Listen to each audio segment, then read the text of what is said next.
Good evening, everyone. I'm Charles Whitaker, Dean of the Medill School. Thank you for joining us for the fourth presentation of the Cecilia Vaisman Award. As many of you know, this award was created to honor the life and legacy of a talented and beloved colleague who was taken from us much too soon. Cecilia Vaisman was an amazingly thoughtful and dedicated journalist and an inspirational teacher.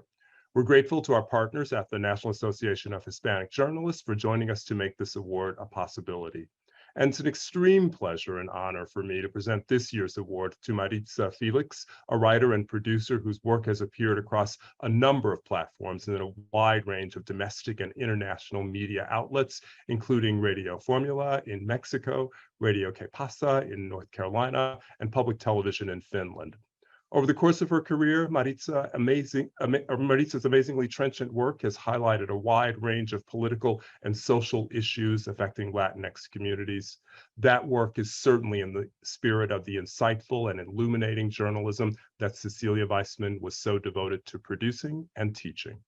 But I won't say much more about Maritza's work. I'll leave that to my colleague, Mei-Ling Hopgood, who holds the William F. Thomas Distinguished Professorship. Mei-Ling is indeed a distinguished professor and journalist in her own right. In addition, she's the advisor of the student chapters of the National Association of Hispanic Journalists, as well as the Asian American Journalism Association student chapter here at Northwestern. Mei-Ling also was one of Cecilia's closest friends on the Medill faculty.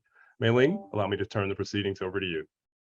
Thank you so much, Charles. Today is such an emotional day for many reasons. We all miss Cecilia, but we're overjoyed to present this award to Maritza.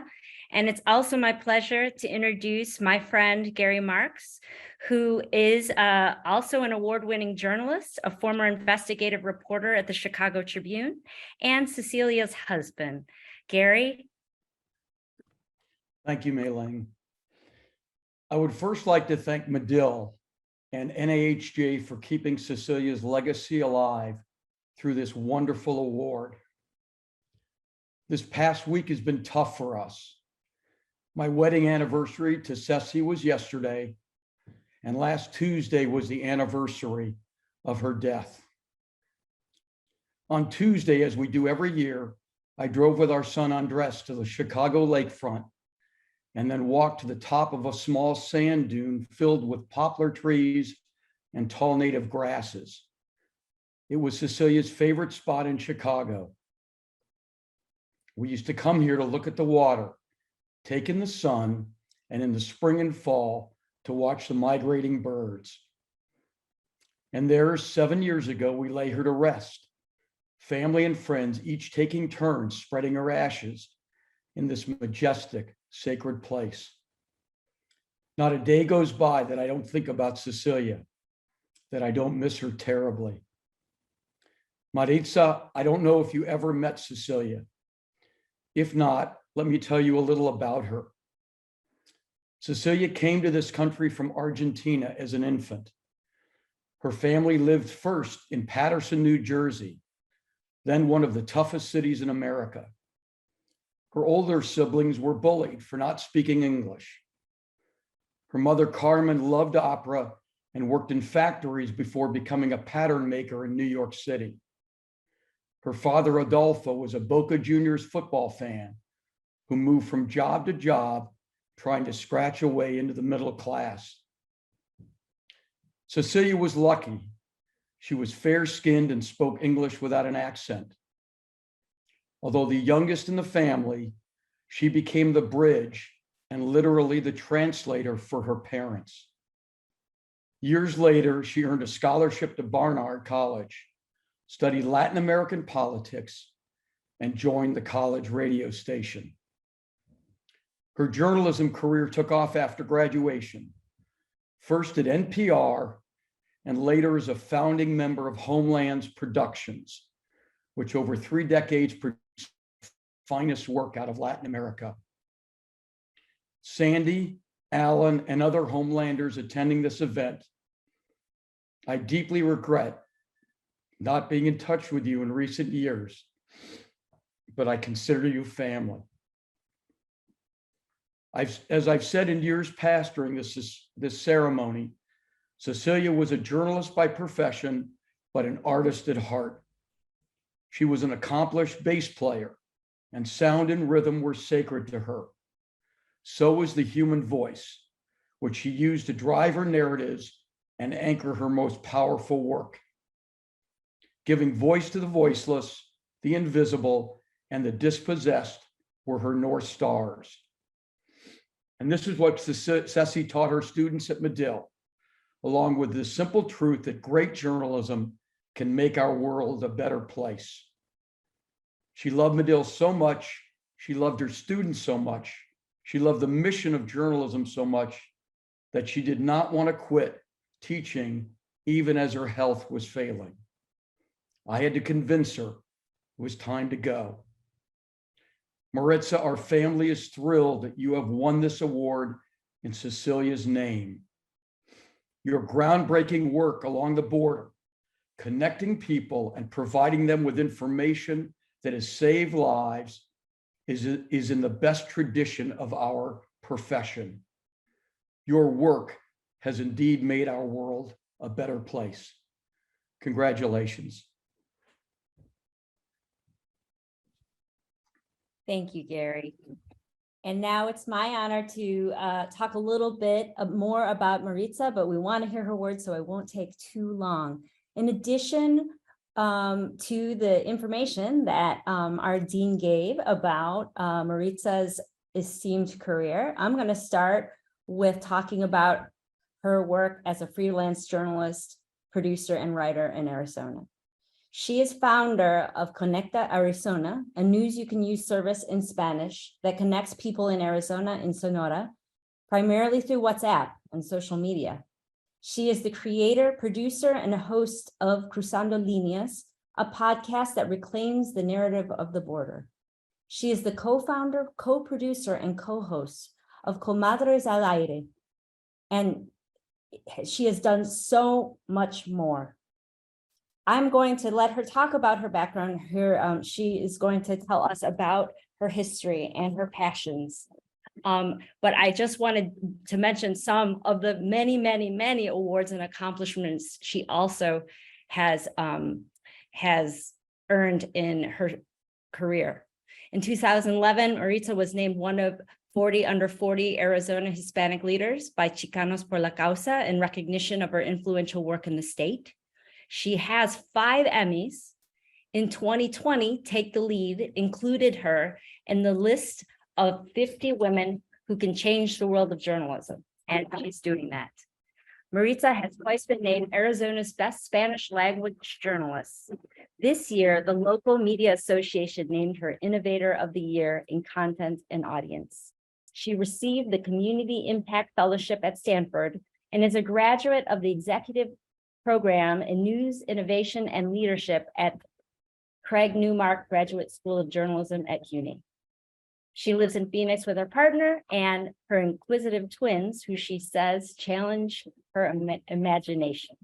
I am so excited to introduce Maritza and listen to her words. Maritza? Thank you so much. Hello, I'm in Spain right now, so it's midnight, so it's really, really nice to be here. But I want to start asking you to close your eyes for a moment. I want you to think about the border. What do you see? What does it smell like? What does it sound like? What does it make you feel? Which border do you go to?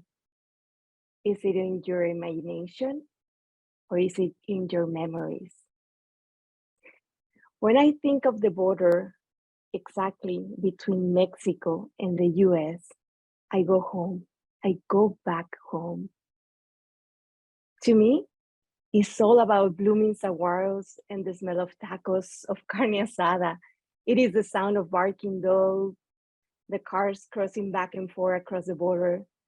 And I actually think of my childhood, my life, the memories of me buying my wedding dress and my twins when they were born.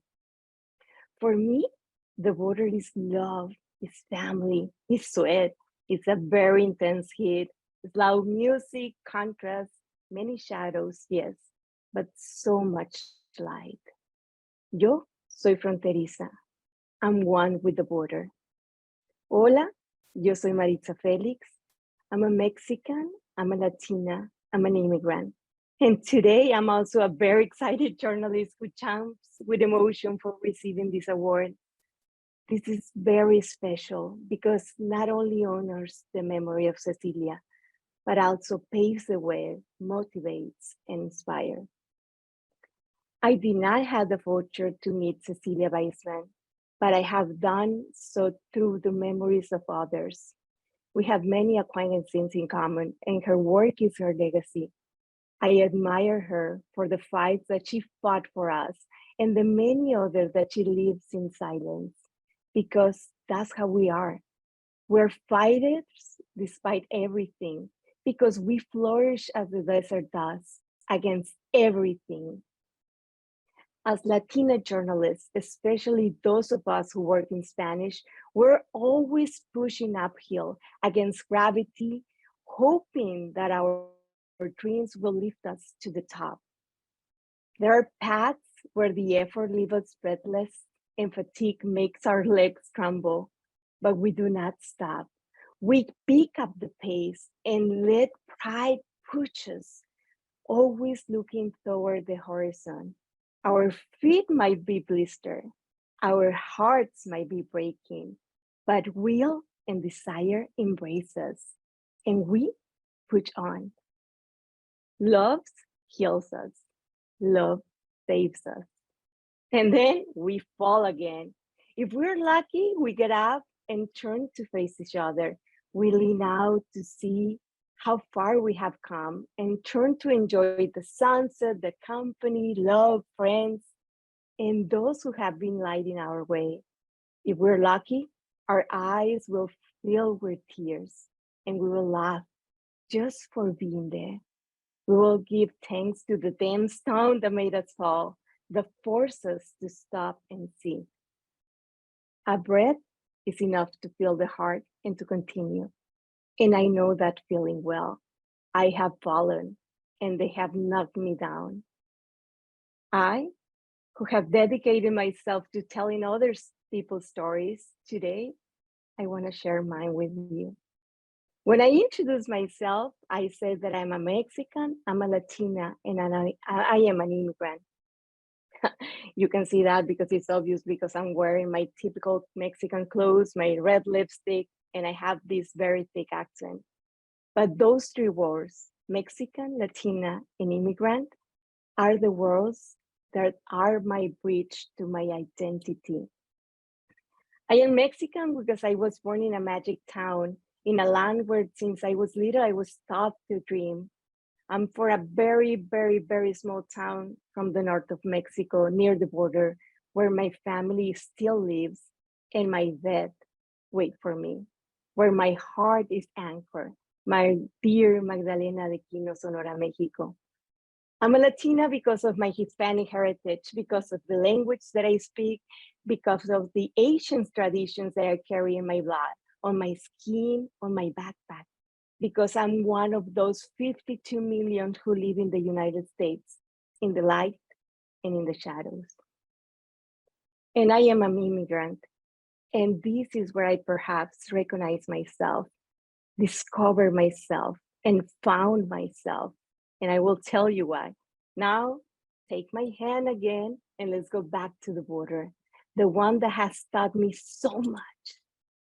I grew up with the privilege of crossing the borders back and forth, and I always saw the United States as a place of passage, as a temporary destination for days and hours before returning home, until I migrated. I arrived in 2006 with the impetus given by love and the ignorance of the many privileges that accompany on this path. I changed my tourist visa for a wife visa and then for a work visa. I toured the immigration system and its multiple employment visas and discovered that sometimes the fight for legality is also a form of modern-day slavery. I pushed myself to work hard to deserve the sponsorship of the visa. I cried, I don't know how many nights, when my present and my future depended on my immigration status and all the uncertainty that came with it, when my visa was going to expire, when the work permit will have to be renewed, when I had to justify being in a nation that was always felt alien to me, borrowed, where at times I felt like an imposter. Now I know that I do belong here. I know that what I'm sharing is very personal, and I chose to share it here because I also want to tell you about the many battles that I have fought in silence when everything seemed to be fine and it was not. It was, as I told you, climbing uphill without rest, without being able to slow down or to get or let go of the load. For years, I worked nonstop, 40 hours, 14, not 40, 14 hours a day, almost 7 days a week, to prove my bosses that I deserved to be here, that I was worth having my visa sponsor, that I really wanted to put down roots on this side of the world and to prove to the United States that I was earning my place. That is to say, I dedicated myself to proving that I was worth it to others and to myself. And in an obsolete and tangled immigration system where suffering tends to be rewarded, I earned the medal of my freedom. Now I am a permanent resident, but I am still a migrant. My definition of success changed a lot with my migrant journey. At first, I confused success with prizes, awards, money, having my byline in big media outlets and credits in international documentaries. And I did achieve it all. But today I understand that was just a way to satisfy my ego. And that true success is being able to be who I am, be where I am, and have my arms full of love. Success for me is actually that moment that takes my breath away, that makes you stop breathing for an instant just for emotion. And that's exactly what I feel at this moment. The heart is full of gratitude and emotion. And I am a lucky woman. I'm standing on the shoulder of giants like my mother, hugging my family who loves and support me so much, my friends and my mentors who lift me up when I fall, and the community that actually has my back. And I don't take any of this for granted. This award comes in a very important moment, at the crossroads where one chooses which path to follow. And well, I always tend to choose the longest path. Perhaps it's always the most difficult, but this is the one that you can look back and see the beauty of how far you have come. And for that too, I'm very, very grateful. And this is not a personal award. It is a recognition of my entire border community that crosses borders every time, every day with me, that allows itself to be vulnerable. It is for all migrants that finally put down roots and for those who still have not found that peace. This award is for those journalists who had to build a table just like me for themselves because they did not fit or they were never given a space in someone else's table. It belongs to the community that does not. I'm so excited and nervous. It belongs to the community that does not need to be given a voice because they already have a voice, but is eager to have their accent and their voices amplified, or just for them to tell our stories. It is for bilingual and bicultural journalists who work in the shadows, in job insecurities, and still manage to make a difference one story at a time with the very little that they have on hand. It is for us who wants to experiment and innovate, to get out of the traditional media, that have the desire to listen and create. For those of us who are not afraid to set up the camera across the desert, make a podcast with a cell phone, record videos for social media, because we know that our audience is already there. This award is for my Conecta Arizona cafeceros and cafeceras. And let me tell you about Connect Arizona.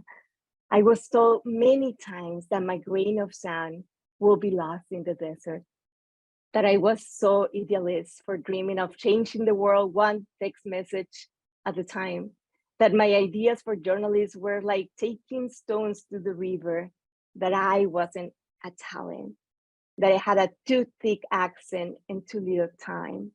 I was warned that a single person could not make the whole boat turn, that betting on a community project would be just a hobby, and that little WhatsApp group was not as synonymous with journalism. I smiled at them and I kept going. Today, Connect Arizona is not just an experiment anymore, and it's not just mine, it is ours. So when they tell you that a person can change the world, take them by the hand and show them the magic of human connections. Teach them that one by one, we will weave stories, friendships, support networks, community, families, proud neighborhoods, informed conversations. We will create a new narrative that has our hands, our faces, our languages, and our accents. Show them that journalism is not extraction, but inspiration. Those stories are not born from press releases and conferences, but afternoons full of dialogue, that we can all be mythbusters and human lifesavers, that we grow stronger when we go deeper together. Today, I am building a newsroom in which I would love to work when I was starting out as a journalist. I am creating an innovative, inspiring, non-traditional, community-based and inspired organization. I am, with the help of my community, bringing dialogue back to journalism through hundreds of cafecitos on WhatsApp, on the radio, or in person. I am paving the way for more to come, a wider path where we can walk alongside and not always behind. And for that, I feel really, really proud. And now I want to speak to the community that is actually joining me today, and I'm going to do it in Spanish because that's how we do.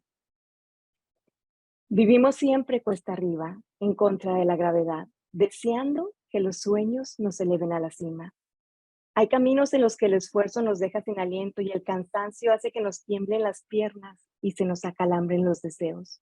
No paramos, apretamos el paso y dejamos que el orgullo nos empuje, siempre viendo al horizonte.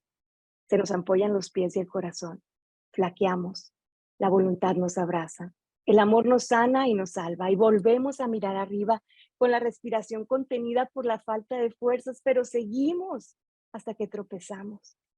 A veces maldecimos la piedra que nos hizo detenernos, nos sacudimos y nos volvemos a caer.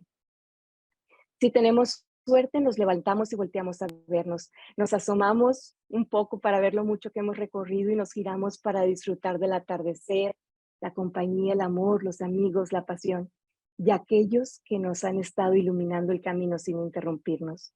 Solo, si tenemos suerte, podremos verlos a los ojos para ver lo que han sacrificado por nosotros, para que nuestra jornada no sea más difícil de lo que ya nos imaginamos. Si tenemos suerte, se nos llenarán los ojos de lágrimas y nos reiremos solos por estar ahí. Daremos gracias por la maldita piedra que nos hizo caer, que nos forzó a detenernos y ver. Un aliento basta para llenar el corazón y para seguir. Una mirada es suficiente. Un abrazo, un beso, un apretón de manos. Una sonrisa chueca, unos ojos que brillan, unas manitas que acarician. Yo tuve suerte. Me tropecé y me tumbaron, ya ni sé. Nunca pensé creer que caer me haría sonreír tanto. Me río porque sí, a solas y en público, y siento esta emoción en el centro del pecho que se sube y que se baja hasta calambrar la boca del estómago. Y de repente la felicidad hace que me falte el aire. Solo porque sí, y me vuelvo a quedar sin aliento.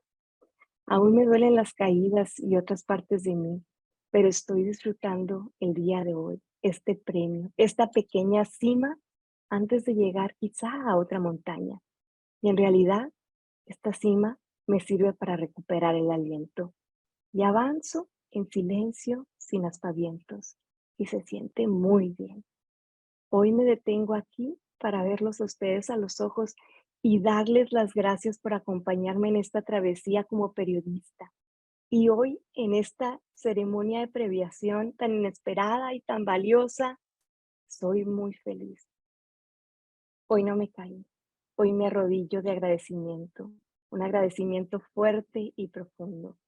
Hoy he descubierto que tengo las rodillas raspadas y a veces el ego herido, pero no cambiaría nada. Estoy aquí y están conmigo. No podría pedir más. Gracias por sujetarme y ayudarme a levantarme siempre. Gracias por contarme tus historias, por tu confianza, por ayudarme a librar mis luchas internas y las batallas que tengo contra el mundo. Gracias por enseñarme a ser, a sentir y a vivir. Gracias por este reencuentro. Gracias. Muchas gracias. Mil gracias a ti, qué poesía. Thank you so much for that beautiful talk. And now I would like to encourage our participants to post any questions, and I'm happy to read them. I'll kick us off with a couple questions if you don't mind. Can you talk a little bit more about embracing who you are and your history and your experience and your languages, and also doing journalism? I know many of our students hope that they can do that and want to bring who they are and their experiences into their work. Can you tell us a little bit about how you do that? Was it a journey? Yes, of course. That is so important. When I was sharing with you this journey that I had as an immigrant, so many times I was afraid of speaking English in front of everybody. And remember, I moved to Arizona during the SB 1070, during an Arpaio, during one of the most challenging times for an immigrant. And sometimes I was afraid to speak up. Sometimes I was like a little bit of ashamed of my thick accent. Now I embrace it and I discovered that this is who I am. And when I'm okay with it, everybody else is okay with it.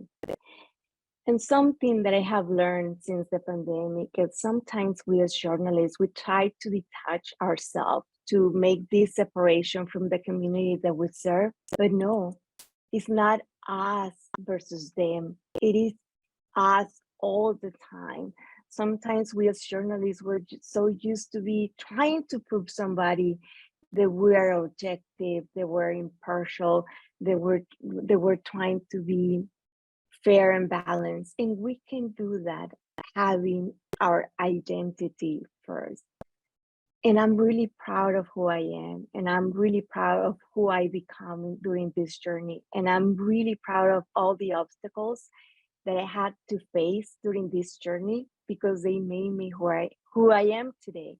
And all the people who actually walked with me during this path, and they were like my mentors, and they were my friends, and they were supporting me and telling me that it was okay to be myself. And that's really, really important. Thank you so much. This is probably more of a practical question, but can you tell us how you got the idea for Conecta Arizona and where the idea came from and kind of a summary on how you created it? Yeah, and my mom hates when I tell this story because actually when the pandemic started, I was working in another documentary that is going to be done pretty soon. But that year, 2020, everything stopped. So I had my whole year planned around that documentary. And then when it stopped, I was like, what am I going to do? I'm a freelance journalist working in Spanish in the US and everything is closed and nobody's hiring. It is like nobody knows what to do and everything. So border restrictions started. My mom and my family staying on the Mexican side of the border. I stay in Phoenix. And then we communicated using WhatsApp. So my mom is the one who always sends me this good morning with glitter and flowers and everything. And then she was sharing all these links that she saw on Facebook, whatever she was like seeing on YouTube. And it was like, Mom, not all that you see on social media is true. So she wasn't the only one. There was a lot of friends and people asking me about those things. So I decided to create this very small WhatsApp group. At the beginning, it was just my family and my close friends. And then I think the need for information was so huge. There was people just joining the group organically, and we grew like in a month and reached group limits. And we were sharing news, verified information. We were debunking myths. And I was doing this with the help of experts that actually come and join the group, like immigration experts, doctors, nutritionists, mental health therapists, a little bit of everything. And that very, very small WhatsApp group that connected, that became like a human bridge between Arizona and Sonora, grew so fast that we had to start broadcast lists. And then we launched the radio show. And then we launched the newsletter. And recently we launched a podcast for WhatsApp, and then with tons of media partners. And that's how we grew this very, very small experiment to becoming like a news organization that is built for the community, by the community, from the community. And that's something that actually makes me really proud, because this is not just my Connect Arizona, it's our Connect Arizona. And we get the inspirations to create so many good original content from the cafecitos that we have to the community, because we stop creating and we start listening. And then from listening, we actually start writing and producing and doing things that are actually needed for the community. Thank you. I'm going to start reading some of the questions coming from our participants. ¿Qué haces para recargar las baterías, el alma y la inspiración cuando ya no puedes más, cuando no ves la salida? And I'm going to translate it for the folks that don't speak Spanish. What do you do to recharge your battery, your soul, and get inspiration when you just think you can't do anymore, and when you don't see yourself being able to escape? I'm always full of energy, always. It's like there's something wrong with me. It's like I'm always running around. Maybe it's the coffee, I'm always high on caffeine. But sometimes it is so good to stop. And I think the pandemic actually forced us all to stop and start rethinking. And I think most of the days I'm still wondering, why am I doing this? What am I doing? And I think everybody, and it's like, am I doing enough? And I know that we're doing enough. But something I do is I love to read. I love to have coffee. I love to travel and spending time with the people that I love. And my kids, actually, I have twins, and they're just like me. They're full of energy. And I think playing with them, reading with them, spending time with them makes me look at things from a different perspective, like from the innocent point of view. I think there are the ones that are actually they drive me crazy, but they keep me safe at the same time. As a mom, I can totally empathize with that.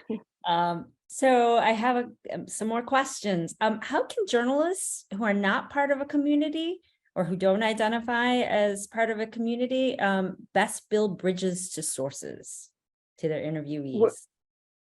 We are always part of a community, but probably if you want to serve a community that you don't feel that you belong to, what you need to do is spending time with them to start. If you don't have time to have conversations, to listen to the community, then you shouldn't be producing for them. So that's the first thing. Now that I created Connect Arizona and I rediscovered journalism through the lens of community journalism, I realize how important it is to invest time in people. Sometimes we want to fix journalism with more stories, with more resources, with more technology, with newer platforms. And actually what we need to start focusing on is just spending time listening to the community and understanding their needs. They'll probably be the same ones that we have. For example, we ask people to subscribe to our news sites and newsletters and pay for it. And I don't pay for anything. It's like, I need to confess that I use my mom's Netflix and I just started paying Spotify because I now have a podcast. But how am I going to ask somebody to pay for a news if I don't do the same? So we need to know the community that we're serving, their needs, their desires, and then start producing for them. That's how you build a bridge: listening, understanding, spending time with them, investing, because you are going to get all the inspiration that you need, all the insight of the community, just going to the churches with them, having coffee, going to the school board meetings, just listening to their whatever they're saying on WhatsApp or reading their Facebook posts. That's how you actually get to know a community. Let's stop this assumption that parachuting in a community just to extract the inspiration or extract story is something that we should keep doing. No, that's not okay. We need to know the communities that we serve. We need to invest in them, and that's the best thing that we can do to create these human bridges. Human bridges are más fuertes, they're stronger than any wall that we can as human build, because those human bridges that we build, they're going to last for generations. So what advice do you have, and another question from the audience, what advice do you have to producers and reporters that feel their ideas are not being heard by those making the bigger decisions? For example, what can we do when we don't agree with news directors or general managers? And as a freelancer, right, you're not necessarily working within a system, right? You're dealing with many different managers. What is your advice for those reporters? I do understand, because when I was working for traditional newsrooms, I learned everything that I don't want to do and everything that I don't want to become. That's really, really powerful, because sometimes those newsrooms can be really toxic, and sometimes you cannot flourish in them. So it's not you who's wrong. You need to change places. You need to build a table. You need to change the seats, and we need to start making ourselves go up to those leadership positions. How many newsrooms serving Latinos are not led by Latinos or Latinas? They don't represent us. And sometimes they don't understand. You have no idea how many times I had to explain the immigration process, the immigration uncertainty, those nights that I spent crying because I didn't know what was going to happen, what was going to be my future, to my bosses, because they didn't get it. And they were saying that they would serve the Hispanic community, they save the immigrant community, but they don't know the process. So sometimes what it takes is being brave and make that hard decision to move to another place, to move forward. Because over there, if you're staying and you're not really being valued, that's a sign. Build your table. And if you want to build your table, I'll be happy to help you, because that's what I did with Connect Arizona. And maybe we can put our tables together and we're going to be stronger. Thank you. ¿Cuál de esas caídas que mencionas que hoy agradeces laboralmente hablando es la que más valoras para llegar a donde estás? Saludos, Maritza, says Jaime. Which of these challenges that you talked about, right, these falls, these challenges that you appreciate today, having to do with your jobs or your career, do you value most in getting where you are? Like what falls, what challenges that you faced in your work have help you achieve what you're doing now? Sometimes not getting what we think that we really, really, really want in one point of our life is the best things that we can happen. For example, I used to work for a TV station and my visa was about to expire. And I really, really wanted to stay over there because I had this like security, my safety net, that I thought that it was gonna be something good for the rest of my professional life. And as soon as I left that, I realized there is a huge world out there. And I actually discovered that I do have rights. There is like tons of people wanting to help you to succeed. But it's really, really hard if we don't look for those opportunities because we're in our comfort zone and and we're not sometimes brave enough to take the next step. And it's not just because we don't want to take the step. It's because we have a need to survive, to eat. And when we're hungry, we don't make the best decisions. So that's something. Tengo caídas, muchas caídas. The other day, when I posted on social media about this award, there was one person who wrote to me and she told me that she was really proud and she thought that everything that I was getting right now was made easy for me. And I told her that I make it look like it is easy. It doesn't mean that it actually is. But the bravest thing that I can do every single day is to be happy and resilient. And sometimes that's the bravest decision that I can make every single day. So I for every yes that I get, I have like 10 no's. It's like now that I'm like learning this entrepreneur thing is like, oh, thank you so much for your application, but you weren't selected for this thing. Or, oh, we don't fund those things because they're in Spanish. Or we actually don't have this city in Arizona because this a border state and we don't actually cover Mexico as well. So I do have a lot of no's in my life. But I choose to keep the yes and look for more yeses in my life, and it actually helps. It actually, one yes gets you to the next one, and then to the next one, and we fall really often. And I think we live in a culture that we don't tend to talk about the successes as often as we do about failures, and we shouldn't be ashamed of being successful, even if it's a little success that we had every day. We need to talk about success as much as we talk about failure. I don't know if I'm answering the questions. I just should. No, that's great. It's great. Can you talk a little on that note, right?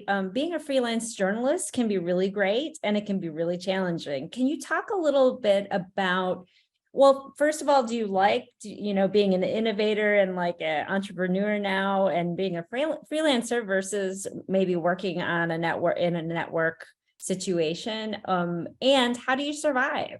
What about, how do you survive and be successful as a freelancer? I love being a freelancer. I get to spend time with my kids. I get to have coffee with people all day long. I do work a lot because when you're a freelancer, you're always working without you noticing that you're always working. And I get to choose the stories that I want to work on. I get to choose the people that I like to work with. And and it gives me a lot of freedom. And it's not easy to get to this point that where I am now, because at the beginning it's really hard to pitch, to get people to know you and to trust you and to assign you stories. And it took me like 3 or 4 years to get to the place that I am right now. But I do really like the possibility of creating stuff. I really like the possibility of being a leader that represents the community that I serve and that represents the other bilingual immigrant journalists that are still looking for more opportunities. And I really like innovating, because sometimes we get so used to do things the old way that we miss the point.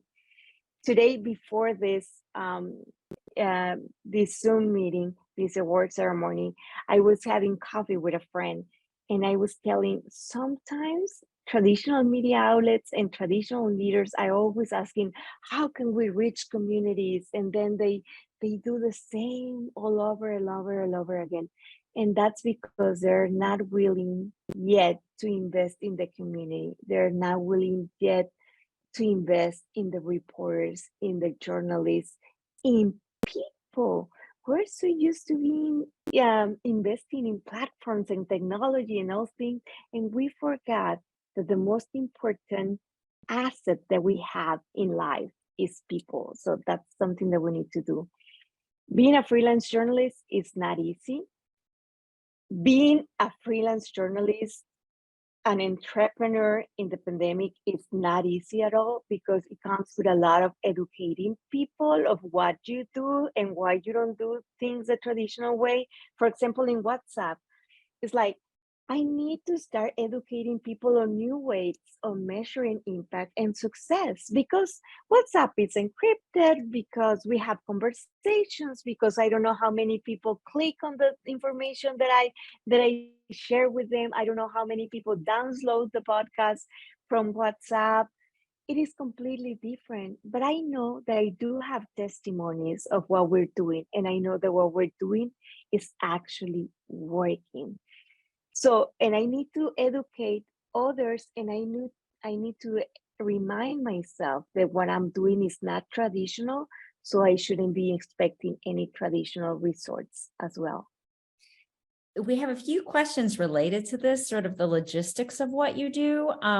Basically, do you have I'll ask them kind of together, and you can pick how to answer it. Do you have a staff? Is it just you doing Conecta Arizona?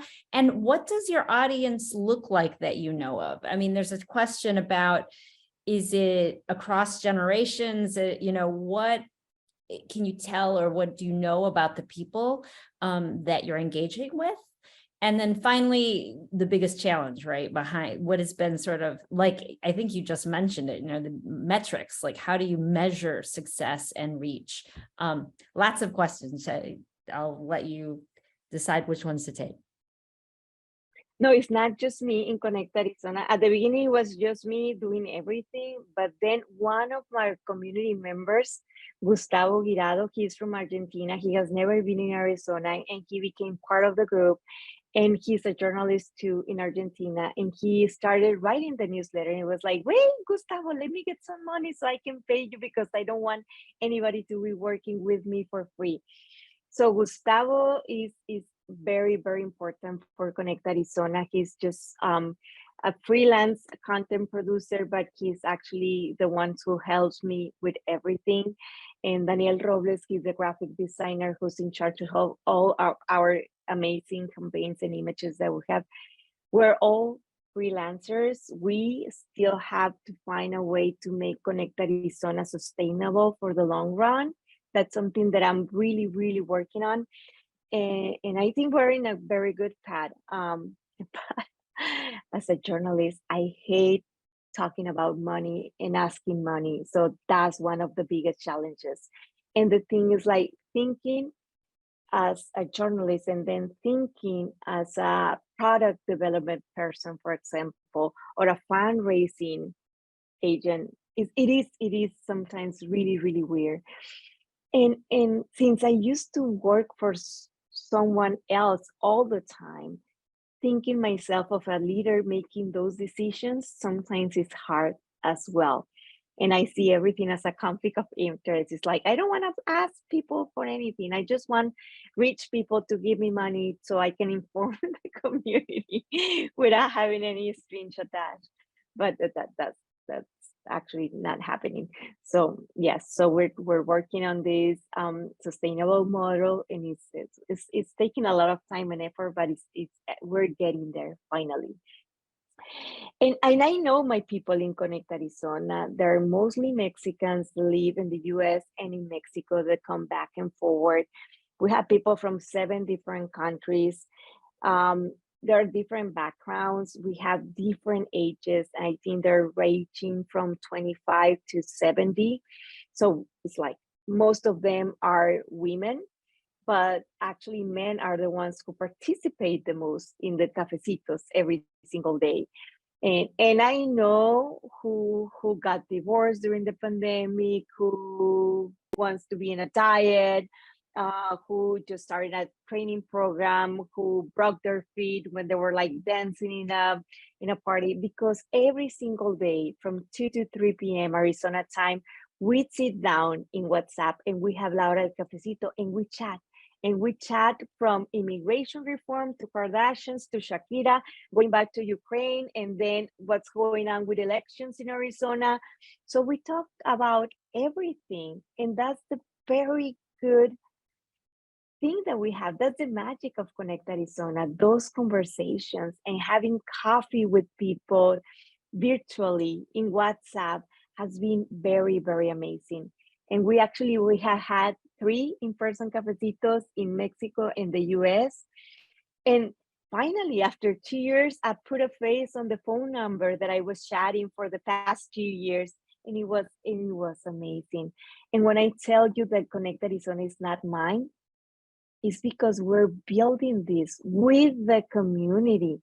So if I need an expert, the community helps me to invite like a new immigration attorney, a new crypto expert, a new finance guru, because they know them. So it is really, really good to empower the community and to make them part of this project that we're doing. That is not longer an experiment. It's actually a news organization, a community-based journalist organization. On this note, there have been many stories or accounts or concerns about misinformation on WhatsApp and targeted at particular communities.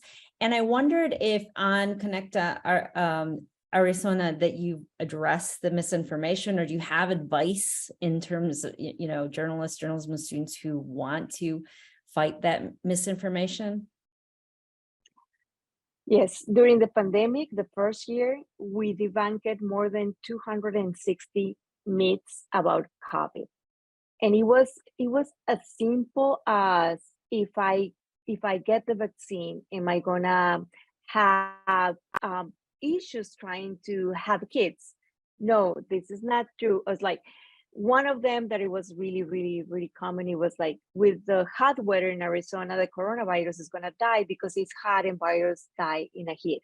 And it wasn't true. So I feel that the first year of Connect Arizona, the most pressing and most urgent job that we did was debunking misinformation. And we were doing a lot of fact checking. We still do, but it's not just about health anymore. We do about education, we do about civil engagement, we do about elections, a little bit of everything. But it's really important to listen and to read to the community, because sometimes even the memes that they get to share in the group, they're full of misinformation. Another thing that we have noticed is, like, sometimes people from Mexico that lives in Arizona, they receive information from Mexico from their like relatives, and whatever they are receiving and they're watching and they're sharing is not true. And it's not completely fake, but it's like out of context, and that's missed in this information as well. So we're listening, we're paying attention what people share on Facebook, what they share on WhatsApp, And we're creating partnerships with fact checkers in the US and in Mexico, so we can actually identify that and we can combat that misinformation in a very informal but very informative way. Because sometimes misinformation, they don't have like this is fake news, share me. No, they look like something that is very innocent and very easy to share, but it's actually dangerous. So that's something that we're really putting like a lot of attention to, and mostly in WhatsApp. Because if you share something in WhatsApp, you can never tell if somebody reshared something or forwarded to another person, or how many groups they're sharing to. So yes, WhatsApp can be like a very, very good tool to combat misinformation, but it can be a very attractive tool to share that conspiracy theories or disinformation as well. So for our final question, and thank you so much, what advice do you have for aspiring journalism students? Ay, sean desvergonzados. It's like, don't be afraid to ask. Don't be afraid to ask those questions. Get out there, spend time with the community, read a lot, and don't be afraid to use new technologies. We learn a lot of very useful things in school, but most of the things that you need are going to be in the street with the community that you serve. And don't forget that the most important thing that you have is your byline. For me, when I was going through my immigration journey, it would have been really easy to get my green card another way and not the right and the long path. So don't sell your byline. Everything that you do, remember that success at the end is going to bed with a clear mind, without nothing to regret, and just be very careful of your name and your byline. But sean desvergonzados, disfruten la vida. Journalism is the best profession ever. So be out there. Yes. And if you need anything, just feel free to reach out, because I really believe that the future and the present of journalists is collaboration and in creating a path for you. So we should be doing that work for you, so you can waste your energy and your time in creating more and spending more time with your community. Muchas gracias. Thank you so much. Felicidades, and it's such an honor to have you with us tonight. I am really excited. Thank you so much. Muchas gracias. Bueno, buenas noches a todos.